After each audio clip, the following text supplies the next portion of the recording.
to fall into you. I never thought. Bismillahirrahmanirrahim. Assalamualaikum warahmatullahi wabarakatuh. Perkenalkan, nama saya Ridwan Kurniawan dengan NIM 2115040102. Berasal dari kelas psikologi C, dosen pembimbing yaitu Dr. Reza Fahmi, SSMA. Di sini saya akan menyampaikan materi pengganti UTS yaitu tentang emosi berharap.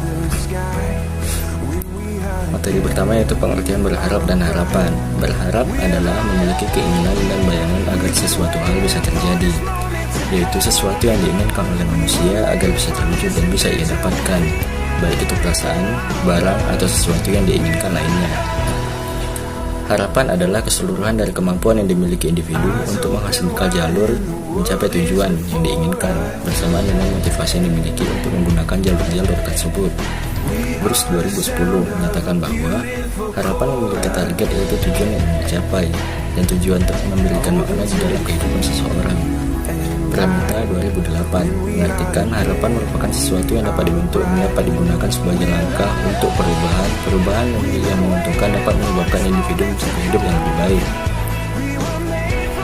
Sehingga dapat disimpulkan bahwa harapan adalah suatu pemikiran yang dibentuk untuk mencapai tujuannya atau keinginan, dengan menimbulkan energi sebagai motivasi yang menggerakkan individu melakukan langkah-langkah atau usaha yang telah dihasilkan.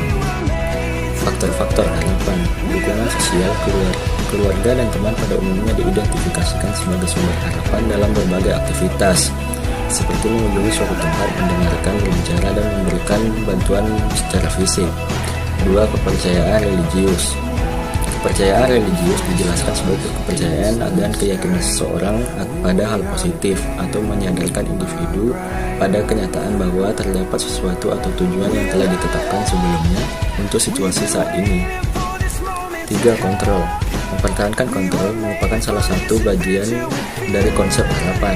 Mempertahankan kontrol dapat juga dilakukan dengan cara tetap mencari informasi, menentukan nasib sendiri, dan kemandirian yang menimbulkan perasaan kuat pada harapan individu.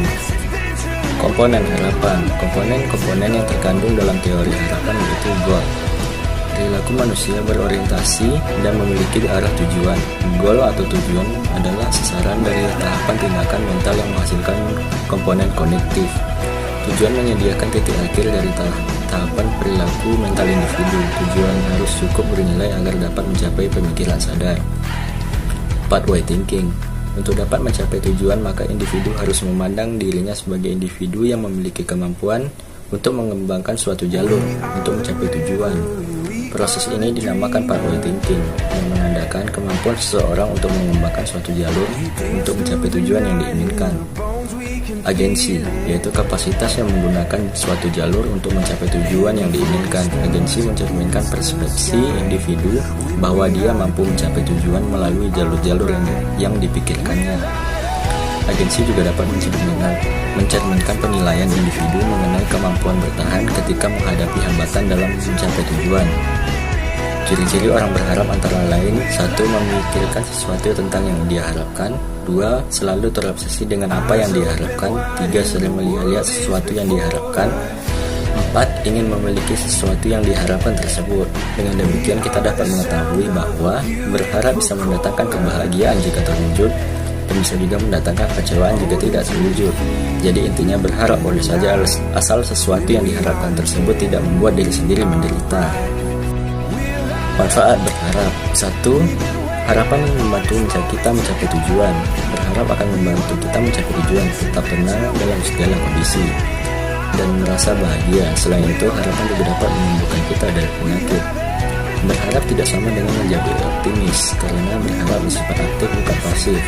Harapan membantu kita untuk mengambil langkah-langkah positif yang membawa kita ke hasil yang positif juga. 2. Harapan mengubah perspektif kita akan hal-hal buruk. Kita semua akan mengalami kegagalan dan menghadapi kekecewaan di hidup ini, tapi harapan akan mengubah perspektif kita ke atas kegagalan dan membantu kita untuk melihat sebagai momen untuk bertumbuh dan mengembangkan diri, untuk melihat kesempatan di setiap tantangan. 3. Harapan menambah kebahagiaan kita. Ini adalah sebuah kepastian harapan akan membuat seseorang merasa bahagia.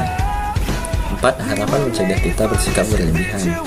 Lawan dari harapan adalah keputusasaan. Tanpa harapan akan timbul rasa takut. Harapan memang tidak selalu membawa hasil, tapi harapan tidak dapat menolong kita dalam proses yang kita jalani, bahkan menikmatinya. Penulis Marion Zimmer Bradley berkata, jalan yang dibuat atas dasar harapan akan lebih menyenangkan dibandingkan jalan yang dibuat atas dasar keputusasaan, meskipun keduanya memiliki tujuan yang sama. Harapan dapat menyembuhkan kita. Banyak sudah membuktikan bahwa berharap dapat membawa dampak positif pada kondisi psikologis karena hubungan antara pikiran dan tubuh itu nyata. Jerome Grossman mengatakan bagaimana peneliti menemukan bahwa perubahan pola pikir berdampak pada perubahan neurokimia seseorang. Karakteristik individu dengan tingkat harapan tinggi. Optimis tampak berkaitan erat dengan willpower, namun tidak dengan white power. Mereka yang optimis memiliki suatu energi mental terkait dengan pencapaian dan tujuannya, namun tidak selalu memiliki pemikiran terkait pencapaian tujuan. Memiliki cara pencapaian tujuan. Seseorang dengan tingkat harapan yang tinggi cenderung memiliki keyakinan bahwa dirinya sendiri memiliki kendali terhadap hidupnya dan dirinya sendiri menentukan nasib hidupnya. Harga diri tinggi. Seseorang yang terbiasa mengembangkan willpower dan white power terkait dengan tujuannya akan memiliki harga diri yang positif dalam berbagai situasi. Mereka berpikir positif dengan diri sendiri karena mereka mengetahui bahwa mereka telah meraih tujuan mereka di masa lalu dan melakukan hal yang sama untuk tujuan di masa yang akan datang. Baiklah, mungkin sekian presentasi dari saya. Jika ada salah menjanggal, saya mohon maaf. Wabillahi taufiq wal hidayah. Assalamualaikum warahmatullahi wabarakatuh.